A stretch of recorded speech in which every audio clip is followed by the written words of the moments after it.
And Glenn, when we spoke with you last, we were still looking at the potential stimulus bill making its way through Washington. Now the Senate has left, and there's basically no chance of anything getting done anytime soon. Most people say it's not likely to happen until after inauguration for whoever wins this election and when the new Congress is seated. What does that mean for the economy? It means it'll be in a state of stasis between now and when the lame duck occurs. I certainly hope that they get something done in the lame duck. I think we need about $2 trillion of stimulus.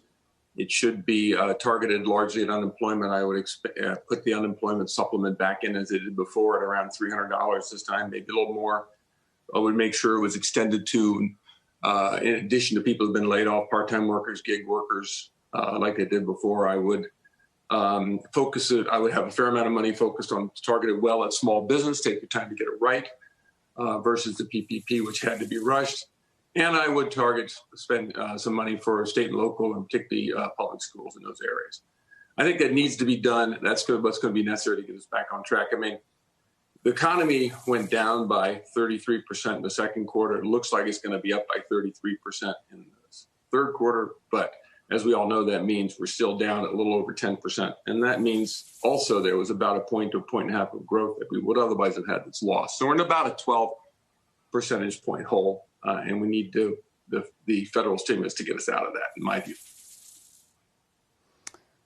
What makes you think that we could get something done in the lame duck? I mean, is that just the idea that the budget's going to have to be dealt with on December 11th, or just because you think the issue will be much more in your face at that point that something is needed? Well, I think the politics will be out of it. The election will be behind us. And all it needs reportedly is 13 Republican votes, 47 Democrats are for it. I think the capability to get that kind of support is stronger post-election season. And also, as we talked about when I was on with you earlier, they prioritized the Supreme Court nomination. That's now behind them.